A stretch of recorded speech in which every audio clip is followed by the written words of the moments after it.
ये आकाशवाणी है। कार्यक्रम सुर्खियों में प्रस्तुत है कोरोना वायरस संक्रमण पर स्वास्थ्य विशेषज्ञ डॉक्टर एस.के. सेन से आकाशवाणी संवाददाता नवीन सक्सेना की बातचीत। डॉक्टर सेन, कोरोना के बारे में धीरे धीरे लोग अब जागरूक तो हो ही रहे हैं और लगातार स्वस्थ होने की दर बढ़ती जा रही है।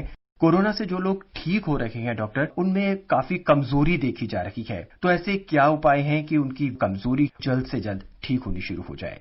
जी, आपने बिल्कुल सही फरमाया कि ज्यादा से ज्यादा लोग अब ठीक हो रहे हैं। जैसे ही ठीक होने वाले व्यक्तियों की संख्या बढ़ रही है, तो ये देखा जा रहा है कि इनमें से लगभग 10% या कभी कभी इससे भी अधिक लोगों में कुछ समस्याएं आ रही हैं। तो वो क्या समस्याएं हैं? सबसे साधारण रूप से पाया जाता है वो है कमजोरी का आना।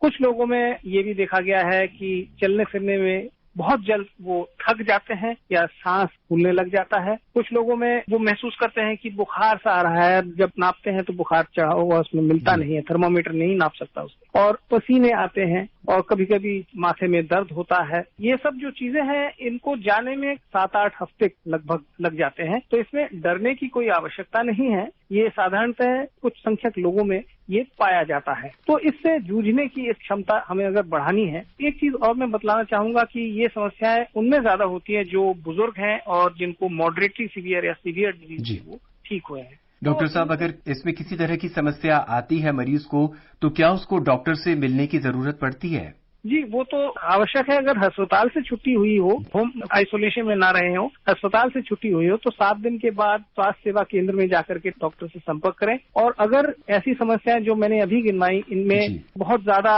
बढ़ोतरी हो जाती है और इसको जूझने में वो समर्थ नहीं है, उस हालत में भी स्वास्थ्य केंद्र में जाकर के डॉक्टर से मिलने की आवश्यकता जरूर है। लेकिन हल्की फुल्की जो समस्याएं हैं, जैसे कि थकान का होना या फिर थोड़ा बहुत जोड़ों में दर्द होना, इससे हम कैसे जूझ सकते हैं? सबसे पहले ये ध्यान में रखना होगा कि जो कोविड अप्रोप्रिएट बिहेवियर है, जैसे मास्क का पहनना या हाथ धोना और फिजिकल डिस्टेंसिंग रखना, इसको नजरअंदाज ना करें। पर्याप्त मात्रा में पानी पिएं, वार्म वाटर। रेगुलर जो हाउस होल्ड वर्क है, जैसे कि घरेलू जो कार्यक्रम हमारा है, चाहे वो खाना पकाना हो या फिर कोई प्रोफेशनल काम हम करते हैं, जैसे दुकान पे जाना हो या कहीं, तो एकदम से नहीं, धीरे धीरे करके उसको बढ़ाएं। और मॉडरेट एक्सरसाइज, जिसमें रोज योगासन या प्राणायाम या मेडिटेशन, ये बहुत आवश्यक है। कुछ हल्की फुल्की ब्रीदिंग एक्सरसाइजेज अगर उनको बतलाई गई हो तो उसका जरूर ऑब्जर्व करें। और जैसे मॉर्निंग वॉक या इवनिंग वॉक अगर हम जा रहे हों कोविड से पहले, तो उसके बाद भी हमें उसको जारी रखना चाहिए, बशर्ते हम सावधानी बरतें। और सबसे अधिक जो मैं मानता हूं, एक पौष्टिक आहार, मतलब पाचन शक्ति के ऊपर ज्यादा जोर न डालें। घर पे पका हुआ भोजन और फ्रेशली प्रिपेयर्ड पौष्टिक आहार का होना हमारी इम्यूनिटी को बढ़ाती है और हमारे को ये पोस्ट कोविड सिंड्रोम से जूझने में बहुत मदद करती है। और साथ ही साथ हम ये ना भूलें कि 7 घंटे कम से कम दिन में 24 घंटे में से नींद हमें आनी चाहिए। मदिरा का सेवन या फिर धूम्रपान कतई ना करें। और अगर किसी व्यक्ति को कोमॉर्बिडिटीज हैं, जैसे हाइपरटेंशन है या डायबिटीज है, पहले से वो दवाइयां ले रहे हो या हार्ट की दवाइयां ले रहे हो, तो उसको ध्यान में अवश्य रखें। उसका कंट्रोल होना बहुत आवश्यक है। और डॉक्टर साहब ने अगर आपको बोला है रेगुलर बीपी नापना या घर पे शुगर नापना, तो वो सब तो करना ही है। गुनगुने पानी से, जैसे कि गरारे करना, ये साधारण सी चीजें इस्तेमाल कर सकते हैं, इससे लाभदायक है। यानी कुल मिलाकर अगर आप कोरोना से पीड़ित हो चुके हैं और स्वस्थ हो चुके हैं, तो ज्यादा से ज्यादा पानी पिएं, पौष्टिक आहार लें, घर के कार्यों में रुचि दिखाएं, शाम को सैर पर जाएं और डॉक्टर की सलाह जरूर मानें। डॉक्टर सेन, आजकल देखा गया है कि एक दिन बहुत तेज बुखार चढ़ता है और उसके बाद फिर बुखार उतर जाता है कि वो घर की दवाइयां जैसे पैरासिटामोल या कुछ अन्य दवाइयां ले लेते हैं और फिर उसके बाद मरीज में वीकनेस आ जाती है। क्या ये भी कोरोना के लक्षण है? कि कोरोना कई तरीके से प्रकट होता है। जैसे आपने अभी बतलाया कि 1-2 दिन का बुखार होना या हल्का फुल्का बुखार होना या थोड़ा बहुत खांसी जुकाम होना या गले में खराश होना या ना होना, दर्दों का होना, और उसके बाद बुखार तो ठीक हो जाता है लेकिन कमजोरी आ जाती है। ये बिल्कुल कॉमन रूप से पाया जाता है। और सबसे बड़ी बात तो ये है कि आजकल बगैर किसी लक्षण का भी, जिसको हम एसिम्प्टोमेटिक डिजीज कहते हैं, उनमें भी कोरोना पॉजिटिविटी पाई जाती है। तो इसको हमें ध्यान में जरूर रखना होगा कि ऐसी चीजें अगर हो तो स्वास्थ्य केंद्र से संपर्क करें।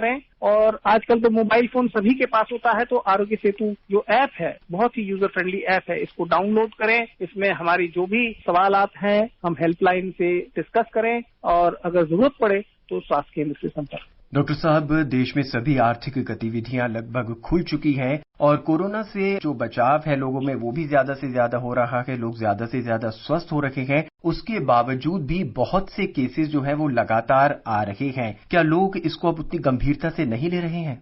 टेस्टिंग भी हमारी बढ़ गई है काफी और अधिक मात्रा में नए केसेस भी आ रहे हैं। जितना हम खोजेंगे उतना मिलेगा। लेकिन एक बहुत अहम मुद्दा जो आपने अभी रेज किया है कि एक नजरअंदाज करने की जो प्रवृत्ति है हमारे अंदर आती जा रही है। 8 महीने हो चुके हैं इतनी कठोरता से और इतने संयम से हमने इसका सामना किया और सारा विश्व जो है भारतवर्ष में जो भी कदम उठाए हैं उसका सराहते हैं। इस वक्त हमें कभी इस बात को नजरअंदाज नहीं करना चाहिए कि वायरस चला गया है। लोग उसे इतनी गंभीरता से नहीं ले रहे हैं, नजरअंदाज कर रहे हैं। अगर हम बाहर निकलते हैं तो देखते हैं कि लोग सामाजिक दूरी, सुरक्षित दूरी का जो है वो इस्तेमाल नहीं कर रहे हैं और कई बार तो ऐसा भी देखा गया है कि मास्क उतार कर बैठ जाते हैं, भले ही वो अपने ऑफिस में किसी गैदरिंग में हो। अनलॉकडाउन की जो प्रक्रिया है शुरू हो चुकी है। बहुत जल्द 5.0 भी शुरू हो जाएगा। तो हमारी जो रोजमर्रा के कार्यक्रम है, बाजार खुल गए हैं, दुकानें, बैंक और ऑफिस सारे खुल गए हैं। तो हमें संयम और नियंत्रण ये दोनों चीज अपने अंदर मौजूद रखना है और हमेशा जब घर से बाहर निकले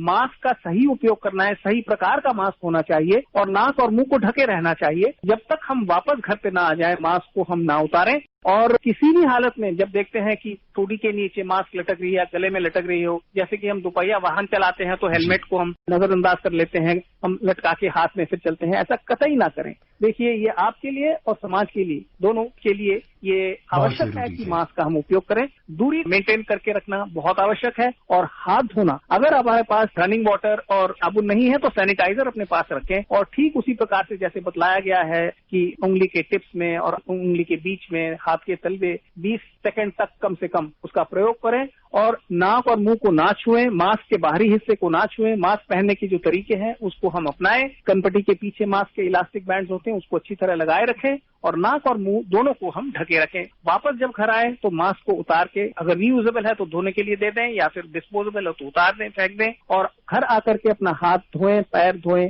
और फिर कपड़े वगैरह दूसरे घर के कपड़े पहने और तभी हम घर पे प्रवेश करें। डॉक्टर साहब, इसके साथ ही मैं एक और सवाल यहाँ पे जोड़ना चाहूंगा कि देश में संक्रमण लगातार बढ़ रहा है, ठंड का मौसम भी बहुत करीब है और फ्लू और सर्दी की चपेट में भी लोगों के आने की आशंका है। तो इसमें लोग यही जानना चाहेंगे कि कोरोना के और सर्दी से आने वाले फ्लू में क्या अंतर रहता है, कैसे पता चलेगा? फ्लू में और कोरोना वायरस जिसको हम कोविड-19 कहते हैं, इसमें बहुत सारी कॉमनैलिटीज हैं। जैसे बुखार का होना तो दोनों में है। बुखार एकदम से बुखार आता है, बहुत तेज बुखार आता है। साथ में ये भी वायरल फीवर है, वो भी एक वायरस, इन्फ्लुएंजा वायरस से है। तो शरीर टूटना, आंखों के पीछे दर्द होना और माथे में दर्द होना, कंधों में और छोटे जोड़ों में दर्द होना, ये दोनों में है।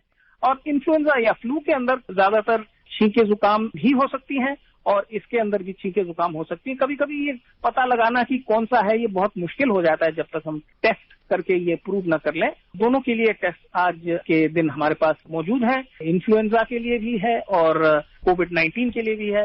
तो अगर स्वास्थ्य केंद्र में हम संपर्क करें डॉक्टर साहब से और उनकी राय लें तो वो उनकी गाइडेंस के अनुसार वो इसका निदान कर सकते हैं। घर पर रहने से लोग मानसिक अवसाद के घेरे में आ रहे हैं। डॉक्टर, कुछ लोग इसलिए भी डरे हुए हैं कि कहीं मुझे कोरोना तो नहीं हो गया।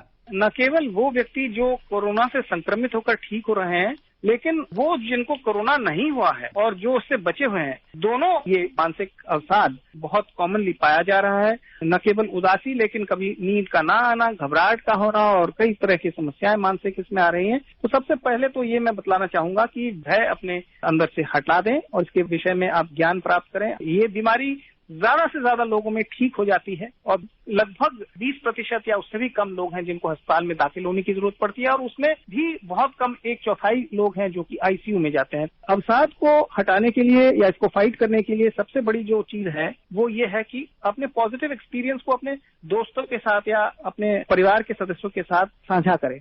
योगा या मेडिटेशन या ब्रीदिंग एक्सरसाइज रूटीन बनाए रखना ये बहुत बहुत बहुत जरूरी है।